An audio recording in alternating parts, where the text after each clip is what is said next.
नमस्कार दोस्तों, मैं ज्योतिष आचार्य वासुदेव मिश्रा आपका अपने चैनल एस्ट्रो मास्टर वासु में हार्दिक अभिनंदन करता हूं। दोस्तों, आज का यह ज्योतिष का कार्यक्रम आप लोगों के लिए यानी कि वृश्चिक राशि वालों के लिए बड़ा ही खास कार्यक्रम साबित होगा। आज हम चर्चा करेंगे ग्रहों के सम्राट सूर्य के राशि परिवर्तन प्रभाव के बारे में। जी हाँ, भुवन भास्कर सूर्य बीते 16 नवंबर 2024 की प्रातःकाल 7:57 पर अपनी वर्तमान शत्रु राशि नीच राशि तुला राशि को छोड़कर अपने मित्र भूमिपुत्र मंगल की साधारण राशि अर्ध जलीय राशि यानी कि आपकी राशि वृश्चिक राशि में प्रवेश कर चुके ने, जहां कि वो 15 दिसंबर 2024 की प्रातःकाल तक रहेंगे और इसके पश्चात धनु राशि में प्रवेश कर जाएंगे। तो ऐसे में आप सभी वृश्चिक राशि वालों के लिए सम्राट सूर्य का आपकी राशि से गोचर करना कितना फायदेमंद रहेगा। इस गोचर काल के दौरान सूर्य किन किन क्षेत्रों में आपको सकारात्मक परिणाम प्रदान करेंगे, तो कहां कहां पर आपको सावधानी बरतनी होगी।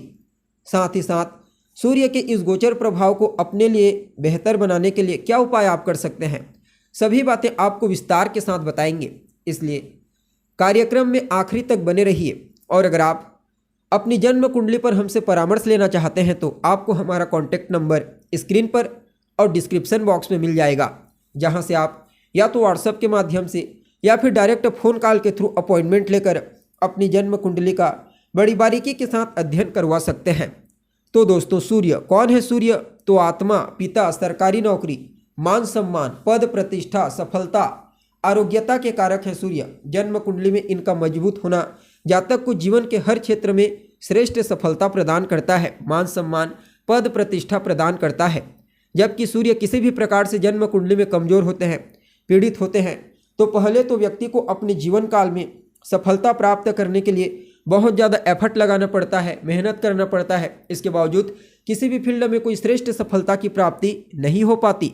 मान सम्मान की हानि होती है, शासन प्रशासन से नुकसान, पिता के साथ तालमेल में कमी, नेत्रजन्य पीड़ा और हड्डियों से संबंधित तकलीफ भी जन्म कुंडली में सूर्य कमजोर होकर दे देते हैं। इसलिए हर परिस्थिति में, चाहे जन्म कुंडली हो या गोचर कुंडली, सूर्य का बलवान होना आवश्यक हो जाता है। बाकी देखा जाए तो सूर्य की संक्रांति यानी कि सूर्य का राशि परिवर्तन हर महीने होता है। हर 30 दिन में सूर्य परिवर्तन करते हैं, जो कि एक सामान्य सी बात है। लेकिन जब अन्य ग्रहों के प्रभाव में आते हैं, खास करके ऐसे ग्रहों के इन्फ्लुएंस में आते हैं जो लंबे समय तक एक राशि में गोचर करते हैं, तब सूर्य के परिवर्तन प्रभाव को समझना आवश्यक हो जाता है। और इस बार सूर्य देवगुरु बृहस्पति के साथ, जो कि वृषभ राशि से गोचर कर रहे हैं, समसप्तक योग में है, यानी कि दोनों ग्रहों की एक दूसरे पर दृष्टि है, जिसे ज्योतिष शास्त्र के महानतम राजयोगों में से एक माना जाता है। दृष्टि संबंध को शनि के साथ भी इनका चौथे दसवें का यानी कि केंद्र का कॉम्बिनेशन है।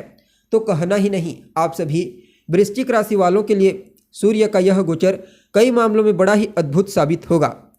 अब देखिए, सूर्य का यह गोचर आपकी राशि से हो रहा है और सूर्य आपके लिए दशम भाव यानी कि आपके कर्म भाव के स्वामी बनते हैं।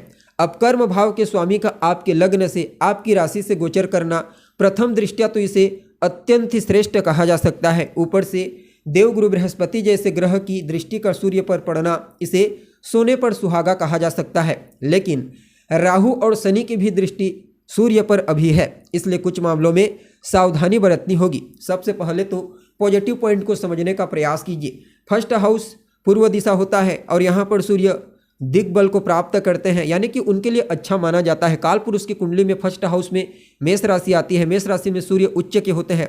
फलतः इस गोचर काल के दौरान सबसे पहले तो आपकी ऊंचाई को बढ़ाने का प्रयास करेंगे। आपका वर्चस्व, आपका दबदबा हर क्षेत्र में, चाहे कार्य क्षेत्र हो, सामाजिक क्षेत्र हो या फिर धार्मिक क्षेत्र, हर क्षेत्र में मजबूती के साथ देखने को मिलेगी। इस समय लोग आपसे सलाह लेंगे और आपकी सलाह भी उनके लिए विशेष प्रॉफिटेबल साबित होगी।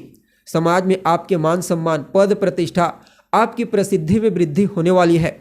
आपके इम्यून सिस्टम को, आरोग्यता को मजबूती प्रदान करेंगे और कहीं ना कहीं कार्य क्षेत्र में भी आगे बढ़ने के लिए कुछ अच्छे अवसर की प्राप्ति आपको इस गोचर काल के दौरान होने वाली है। आपकी पर्सनैलिटी और आपके बोलने की कला, आपके बोलने का तरीका हर किसी को इस गोचर काल के दौरान प्रभावित करने वाली है। बाकी बृहस्पति के साथ दृष्टि संबंध में है तो निश्चित तौर पर इस समयावधि में आपके जीवन काल में एक नहीं, दो नहीं, बल्कि 3-4 जगहों से श्रेष्ठ लाभ का आगमन होने वाला है। जी हाँ, बृहस्पति आपके लिए दूसरे भाव और आपके 5वें भाव के स्वामी बनते हैं। अब सूर्य के साथ परिवर्तन योग में है, दृष्टि संबंध योग में, तो यहाँ पर न सिर्फ आपको श्रेष्ठ सफलता की प्राप्ति होगी, लाभ की प्राप्ति होगी, बल्कि आपकी संतान के लिए भी इस गोचर काल को किसी वरदान से कम नहीं कहा जा सकता। साथ ही साथ आपके जीवन काल में धन का आगमन जितनी बेहतर तरीके से होगा, उतना ही बेहतर तरीके से आप धन का संचयन भी कर पाने में कामयाब होंगे। बाकी कुटुंब परिवार के मध्य आपसी तालमेल बेहतर होंगे। आपको कदम कदम पर अपने लाइफ पार्टनर का, जीवन साथी का सहयोग प्राप्त होगा। आपके लाइफ पार्टनर की सलाह भी आपके लिए विशेष प्रॉफिटेबल साबित होगी। दाम्पत्य जीवन में खुशियों का आगमन होने वाला है। यहाँ तक कि अगर आप इस गोचर काल के दौरान अपने जीवन साथी, लाइफ पार्टनर के साथ मिलकर किसी नए कार्य की शुरुआत करते हैं, बिजनेस व्यापार की, तो वहाँ पर भी ये दोनों ग्रह मिलकर आपको लाभ प्रदान करने का प्रयास करेंगे। बाकी देखा जाए तो समय आपके लिए कई मामलों में बड़ा ही फेवरेबल रहने वाला है। इस समयावधि में आपकी कोई अधूरी इच्छा है, अभिलाषा, जो लंबे समय से पूरी नहीं हो पाई है, तो उस अभिलाषा को भी पूरी करने में इन दोनों ग्रहों का अहम रोल होने वाला है। जी हाँ, साथ ही साथ आपके पराक्रम, पुरुषार्थ आपके एफर्ट को भी बढ़ाने का प्रयास करेंगे। कम्युनिकेशन गैप को भी फुल फिलअप करेंगे और लव लाइफ के क्षेत्र में भी राहु के चलते जो मिसअंडरस्टैंडिंग अभी तक उत्पन्न हो रही थी, उसमें काफ़ी हद तक कमी आ जाएगी। यानी कि कुल मिलाकर के देखा जाए तो आप सभी वृश्चिक राशि वालों के लिए शनि के इस ढैया के दौर में भी देवगुरु बृहस्पति और सूर्य का समसप्तक योग का निर्माण करना किसी वरदान से कम नहीं कहा जा सकता। शनि की ढैया की वजह से जो मानसिक अवसाद, टेंशन और तनाव की स्थिति आपको टॉक्सिक की तरह खा रही थी, अब धीरे धीरे करके वह काफ़ी हद तक कम हो जाएगी। कुल मिलाकर के समय आपके लिए फेवरेबल रहेगा। बस कुछ मामलों में आपको सावधानी बरतनी है। 1-2 पॉइंट उसको भी सुन लीजिए, क्योंकि राहु और शनि की भी दृष्टि है। तो पहले तो आपको अपने स्वास्थ्य का ध्यान रखना होगा। वैसे तो सूर्य सपोर्ट करेंगे स्वास्थ्य के मामले में, लेकिन फिर भी लापरवाही बिल्कुल भी नहीं बरतनी है। समय आपके लिए, क्योंकि शनि अभी आपके 4th हाउस में ट्रांजिट करते हुए अपनी नीच दृष्टि आपके रोग भाव पर दे रहे हैं, तो छोटी सी लापरवाही आपके हेल्थ को बहुत बड़ी समस्या में डाल सकती है।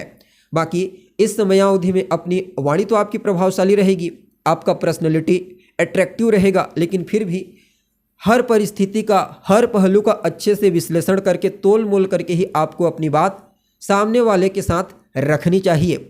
बाकी इस गोचर काल को बेहतर बनाने के लिए क्या उपाय आप कर सकते हैं?